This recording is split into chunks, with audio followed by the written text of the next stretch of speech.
Salut les self-innovatrices, salut les self-innovateurs, j'espère que vous avez la gouache en ce moment. Dans cette vidéo, je vais vous montrer comment installer des filtres sur votre réseau d'eau. C'est très important d'en avoir pour protéger vos appareils électroménagers, car souvent le réseau il distribue de l'eau, mais les tuyaux sont vieux, etc. Les bâches de rétention d'eau sont sales, donc il vaut peut-être quand même mieux mettre des filtres, et puis surtout pour limiter le calcaire.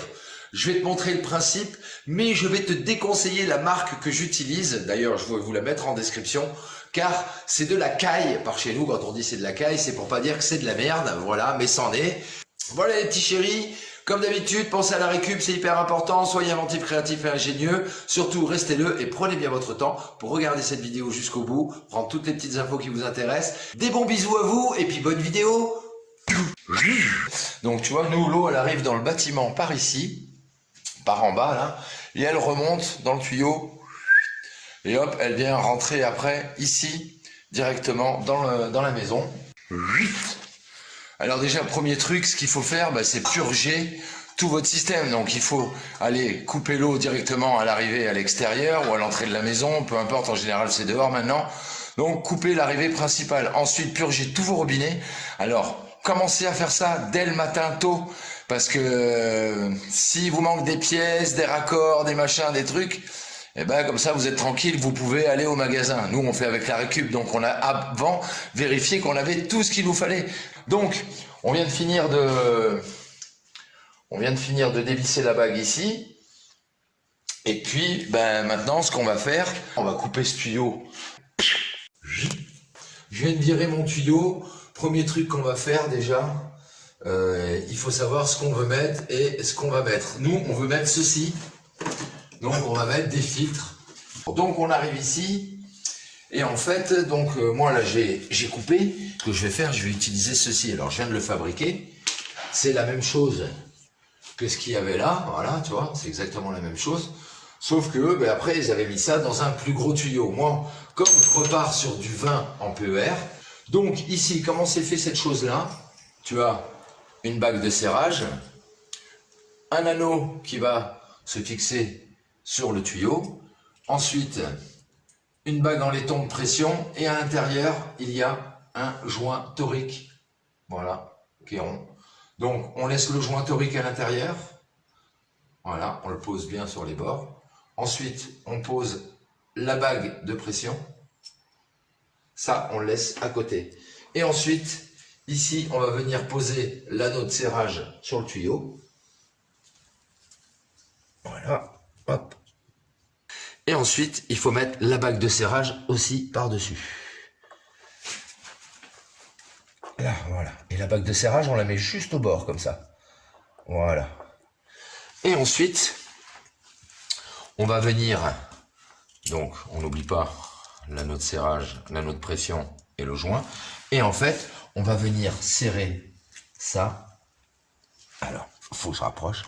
Et on va venir serrer cette partie-là dans celle-ci.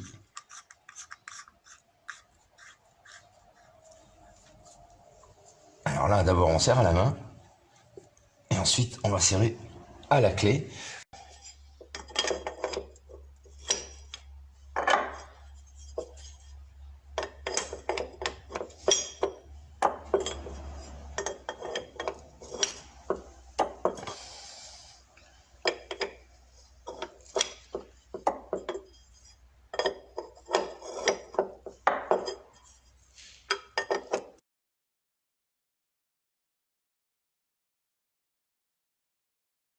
Donc maintenant que mon raccord en 25 et avec la diminution 20 est prête, je vais pouvoir visser cette partie ici dessus. Mais avant ça, comme moi je dois remonter à la verticale et mettre mes filtres, eh bien au bout de mon petit tube de PER, je vais poser un coude à 90 en 20. Alors les coudes et le raccord à compression, comme ça tu le fais tout seul, tu n'as pas besoin de machine, tu as juste besoin de clés pour serrer, c'est hyper pratique. Donc, comment ça se comporte? Eh bien, tu as une bague ici qui va rentrer dans le tube PER, voilà, comme ça, ok. Et puis, tu as ici la bague que tu vas mettre autour du PER. Et ici, on a une olive fendue, voilà, comme ceci. Et cette olive fendue, eh bien, il va falloir la poser juste au bord de son tube PER, voilà, comme ça. Et il faut être sûr, il faut s'assurer que le tube PER, il est coupé bien droit. Et la bague, elle va t'aider, parce que la bague, elle est ronde, elle fait le même diamètre que le tube. Donc, si c'est pas bien coupé, tu le verras, il y aura un bout de tube qui va dépasser quelque part. Voilà. Cette bague annelée, elle va venir se mettre dans le PER. Il faut pas mettre de joint. Donc là, à l'ancienne, eh bien, il faut filasse et graisse. On commence toujours par mettre des petits coups de rayure. Là, tu vois, je prends une lame de scie à métaux et on va venir rayer un petit peu le filetage. Ça va permettre que la filasse accroche bien. Ensuite, filasse, crin de cheval. Ensuite, la petite astuce, on ne met pas d'abord la filasse. On va prendre une petite noisette de graisse et on va déjà mettre une petite noisette de graisse sur le filetage. Si tu vois, l'écrou libre, il est là. Voilà. Donc, on pourrait croire que, comme c'est un écrou libre, on peut mettre un joint. Mais non, parce que là, en fait, le joint va s'écraser ici à l'intérieur et après, bah, t'es coincé. Donc, le crin de cheval, là, faut essayer de faire en sorte qu'il soit à peu près plat comme ça. Faut pas le rouler et faire en sorte que ce soit comme un fil. Faut vraiment que ce soit plat. Ensuite, tu peux utiliser du téflon, mais je te déconseille d'utiliser du téflon. Alors c'est sûr, hein, c'est propre, t'as pas de graisse plein les doigts, mais au résultat, après, dans la durée, dans la longévité, c'est pas des trucs que tu as envie de refaire tous les 2 ans, tous les 3 ans, peut-être des fois même moins. Donc, vaut mieux directement partir sur du nickel tout de suite, te mettre un peu de graisse sur les doigts, mais je serai plus de ce monde que ça tiendra encore et encore et encore. Voilà. Alors, pareil, prends de quoi faire un tour et demi de filasse. Voilà. Ensuite, une fois que la filasse elle est posée, c'est pas fini. On revient prendre un petit peu de graisse et on revient mettre de la graisse sur la filasse qu'on vient d'installer. Là. Hop. Et puis maintenant, je vais directement recommencer dans mon PER. Voilà. J'approche mon écrou libre, je serre. Et ensuite, il faut pas avoir peur de serrer. Hein. Alors fais en sorte que ton tuyau il tourne pas. Faut tenir ici en bas ton coude. Mais comme ça, tu es tranquille. Et là, tu peux être sûr que tu as une étanchéité parfaite. Ben, quand c'est bien, je le dis, mais quand c'est pas bien, ben, je le dis aussi. Donc les fabricants, là, Aqua Water, là, eux, ils sont dans les Bouches-du-Rhône, 13 790 à Rousset. Bonne mère, mets-nous tous les produits qu'il faut à l'intérieur, au lieu de vendre des trucs pour le plaisir, voilà. Pour un kit soi-disant prêt de montage, quand tu vois le bordel, tu dis c'est tout monté. Donc tu te dis, ben écoute, c'est impeccable, j'achète, et voilà. Donc ça coûte 140 €. Voilà. Donc dedans, ben, ils te mettent les petits filtres qui vont bien, tatati tatata. Sur les filtres, hein, t'as in et out, donc l'entrée d'eau et la sortie d'eau, tu peux pas te tromper. Et ils te mettent un mamelon, ici c'est ça un mamelon, voilà, avec 2 joints. C'est les seuls joints qu'il y a à l'intérieur qui sont fournis avec. Le mamelon, il se met ici, il se serre, voilà. Alors c'est pareil, il faut pas le serrer à mort, tu le serres à la clé. Même des fois, normalement, juste à la main, ça suffit. Et ensuite, tu viens connecter ton deuxième filtre. Moi, je vais venir sur un truc qui m'horripile, c'est que ils te fournissent 2 thés mal. Donc, ici, c'est du 20, ici, c'est du 16. Pour faire un pont, c'est pour justement arriver à faire ça, là, au-dessus, là. Voilà, tu vois, l'arrondi avec un espèce de flexible à la noix. Voilà. Donc, ça, normalement, c'est pas normal. Donc, il y a des petites flèches dessus, tu respectes le sens. Quand tu fais ça logiquement, ils te fournissent aussi une petite bande d'arrêt quart de tour. Donc, la bande d'arrêt quart de tour, elle va se brancher ici. Et ensuite, cette bande d'arrêt quart de tour ou bande à olive, elle va se connecter ici sur le filtre. On va la fermer. Voilà, donc je connecte. Donc je respecte mes flèches. Hein. Moi, l'eau va arriver d'ici, donc elle va passer comme ça. Voilà. Sauf que, quand je serre, alors là, j'ai pas mis de joint. Mais que je mette un joint ou de la filasse et de la graisse, Ben voilà ce qui se passe. Donc quand tu regardes le schéma, quand tu regardes leur joli schéma, voilà, tu vois, hein, on est bien là, ici, comme ça. Mais le problème, c'est que eux, là, le flexible, il passe au-dessus. Donc, une question se pose à moi. Qu'est-ce qui branle dans leur bureau d'études pour que tu te retrouves pas droit? Ça, là, la petite vanne qu'ils te mettent, là, ils te mettent une petite vanne, et puis ça, là. Voilà, je te dis franchement, c'est un gadget. Même si tu coupes l'eau pour remplacer tes cartouches, parce que ça sert à ça, en fait, c'est un bipass. C'est juste pour que l'eau continue à passer. Donc, ben, tu fais en sorte que personne ne se serve du réseau d'eau. Tu coupes l'eau, tu changes tes filtres, tu rallumes l'eau, tu dévisses les vis de purge. Quand l'eau jaillit, hop, tu refermes, terminé. Ça y est, tes filtres, ils sont changés. Donc, c'est un gadget. C'est pour encore te vendre 20 ou 30 balles plus cher, le bazar. C'est du vol, bonne mère. Maintenant, le problème, c'est que là, ben, ton truc, regarde comment il est. Il est vers le bas. Donc, vers le bas, là, ici, ben, il va y avoir mes cartouches, là, à côté, tu vois. Ou derrière, peu importe. Il va y avoir mes cartouches. Comment je fais? Donc, eh bien, ce gadget, tu le vires. Mais, je trouve que c'est pas normal. Ça devrait pas arriver. Tout simplement. Je comprends pas pourquoi ce genre de choses arrive alors que c'est des fabricants et qu'il y a un bureau d'études. Franchement, les mecs, la bulle, hein, vous êtes bidons. Hein. Mais toi, quand tu achètes ton matériel, c'est pas normal que ça tombe pas droit et que tu sois obligé de faire passer ton flexible devant tes filtres ou trouver, comme moi, une petite bidouille à faire. Bon, là, je viens de faire mon petit trait à la bulle pour pouvoir poser ma platine. Sur la platine qui tient les filtres, tu as 4 trous, voilà. Donc, ben, hein, tu poses ta platine, tu fais tes petits tracés, tes petits trous, tu poses des petites chevilles, et puis ben, maintenant, on va envoyer des petites vis dans les chevilles.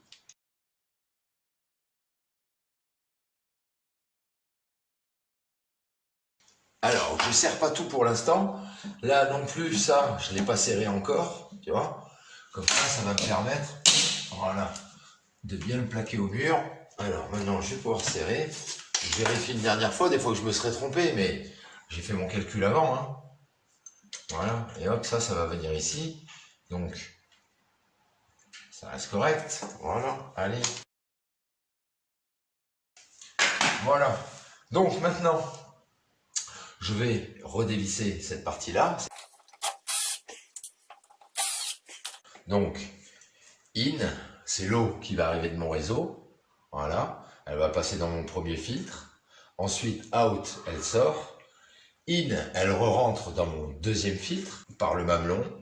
Elle va passer dans le deuxième filtre et ensuite, elle va ressortir pour aller alimenter mon réseau, mes petits appareils, avec de l'eau moins sale et beaucoup moins calcaire.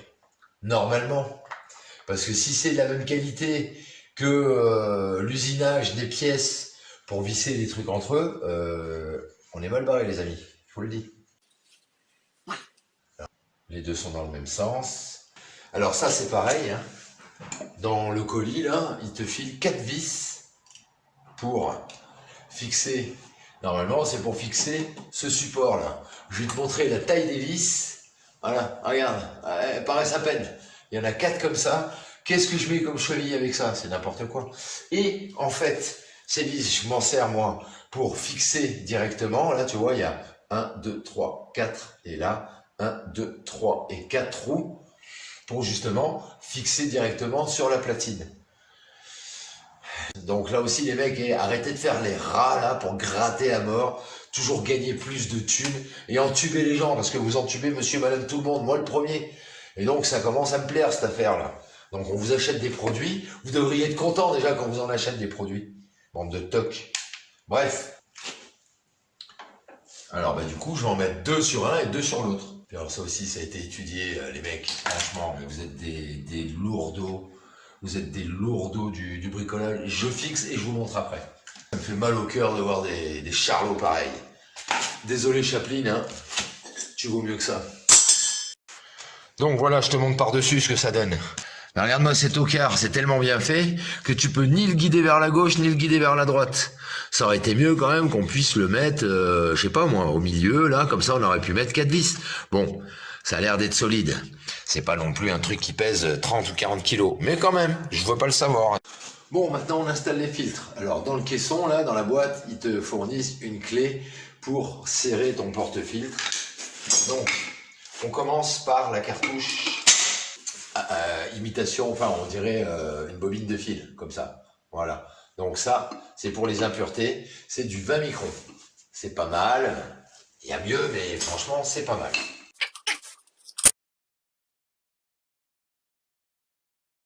Pareil, pas la peine de serrer comme un débile, parce qu'après, pour l'enlever, tu l'as dans l'os. Là, et maintenant, la deuxième cartouche. Alors elle, c'est pour le calcaire, mais ils te disent pas la finesse en micron. Donc, faut espérer que ce soit suffisant.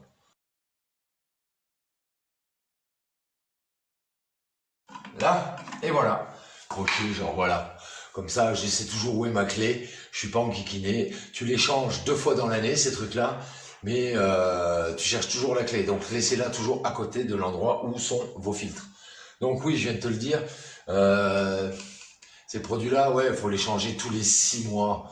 6 à 8 mois. Maximum 8 mois. Attendez pas 10 mois, 1 an. C'est un confort supplémentaire pour vos appareils, pour votre peau, parce que le calcaire, c'est infernal. Donc franchement, moi, je suis d'avis de les changer tous les 6 mois. Donc, je vous remonte la marque, voilà, Clearwater. Franchement, n'achetez pas ça. Voilà, je vous le dis, sérieux, ne l'achetez pas. Je vais vous montrer encore un problème. Donc, dans votre kit, là, ils vous fournissent une vanne, voilà, une vanne 3 voies, comme ça, avec un clapet anti-retour. Vous voyez, c'est ça, là, la petite bague, là. Donc, l'eau, elle rentre par là où est mon petit doigt, et elle ressort de ce côté-là. Voilà, on voit l'anti-retour, là. Donc ici, je suis obligé de le mettre dedans, là, comme ça, voilà. Donc, filasse, téflon, ce que tu veux, qui fournissent pas avec. Donc là, regarde. Quand je le mets là, regarde jusqu'où ça va, hein, même avec du téflon ou de la filasse. Hein. Regarde. Ouais. Regarde, ça s'approche, là. Ça s'approche du plastique, là. Et là, maintenant, qu'est-ce que je fais? Eh ben là, c'est pas serré encore, et je suis niqué, ça touche. Tu vois, je suis coincé, ça touche ici. Donc, eh ben, je fais comment? Parce que en plus, normalement, je dois mettre leur espèce de truc que j'ai enlevé là, regarde. Voilà, je dois mettre ça. Ben, tu vois, si je mets ça, ben, ça passe pas non plus. Mon écrou libre là, il peut pas passer. Donc quand je vous dis que c'est des tocards, que c'est des bons à rien, qui vous font payer ça des fortunes, avec un bureau d'études de tarés là, ben, c'est vraiment des tarés, bureau d'études de mes deux. Donc ce que je vais faire, dans mes archives, je vais mettre ça. Je suis obligé, j'ai pas le choix. Donc là, ce que je vais faire, je vais prendre cette partie-là. Je vais mettre de la graisse avec de la filasse et de la graisse. Et là, par contre, je vais pouvoir venir fixer ça ici. Voilà. Mais je suis encore coincé, de toutes les manières. Parce que regarde ma 24 de tour, là. Alors, j'aurais pu prendre un mamelon hyper grand, j'en ai pas, là. Donc, sinon, faut encore courir au magasin. Donc, la calotte de c'est mort. Voilà. Alors là, la vanne, elle va être serrée, ok. Mais là, c'est pareil. Donc, ici, j'ouvre, l'eau rentre dans mes filtres et doit ressortir par ici. Mais là, je fais comment pour ouvrir à fond ma vanne? Ben, je peux pas parce que le cadre, là, en plastique, il gêne. Donc, bande de tocards, là. Quand vous faites des trucs comme ça, là, ici, ça doit être un mâle qui doit sortir, pas une femelle. Bande d'abrutis fixes, bande de dégénérés cérébraux. Vous êtes des abrutis. Là, ça doit être mâle, et ici aussi, ça doit être mâle, ça doit sortir en mâle. Et c'est pas pour le peu de laiton que vous allez rajouter que ça va vous coûter une fortune, avec tout le blé que vous volez, en mettant des installations qui fonctionnent pas. Bande de crétins, là. Bon, ben voilà, j'ai fini de poser mon filtre. Alors du coup, ça m'a pris 1 heure de plus. Donc, ben, j'ai rajouté une vanne ici, et leur bipasse de... Eh bien, je l'ai viré, je garde le flexible de côté, et puis, t'as vu, hein, leur thé à la con, là, c'est pareil. Mais voilà, c'est plein de problèmes, mais on arrive quand même à y pallier. Sauf que monsieur et madame tout le monde ne sont pas censés être obligés de racheter du matériel dans les magasins pour pouvoir arriver à brancher un produit qui, normalement, est complet.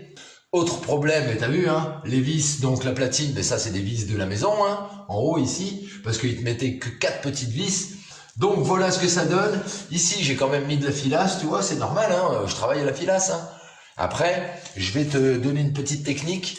Filasse, graisse, ben, si c'est pas terrible et que t'as encore une fuite, eh bien tiens, cadeau, là, ici. Va voir cette petite vidéo, j'utilise un produit magique, et comme ça, tu n'auras jamais de fuite et ça tient éternellement. Ok, donc là quand tu arrives sur la filasse et qu'il t'en reste un peu qui dépasse, eh bien tu prends une lame de scie à métaux et puis bah, tu viens nettoyer un peu autour de ton raccord pour enlever le surplus de filasse. Donc, eh bien, tu n'as plus aucun secret pour pouvoir poser ce genre de double filtre. Voilà, merci beaucoup d'avoir suivi cette vidéo. Comme toujours, pensez à la récup, hein. La preuve, tu vois, ça sert parce que là, sinon j'étais dans la panade, j'étais encore obligé d'aller courir chez Brico Bécouille. Et comme je vous le dis toujours, soyez inventifs, créatifs et ingénieux, surtout restez-le et prenez bien votre temps pour tout le temps faire de votre mieux. Du super bon boulot et je vous dis à bientôt pour une nouvelle vidéo de Renault. Salut les builders!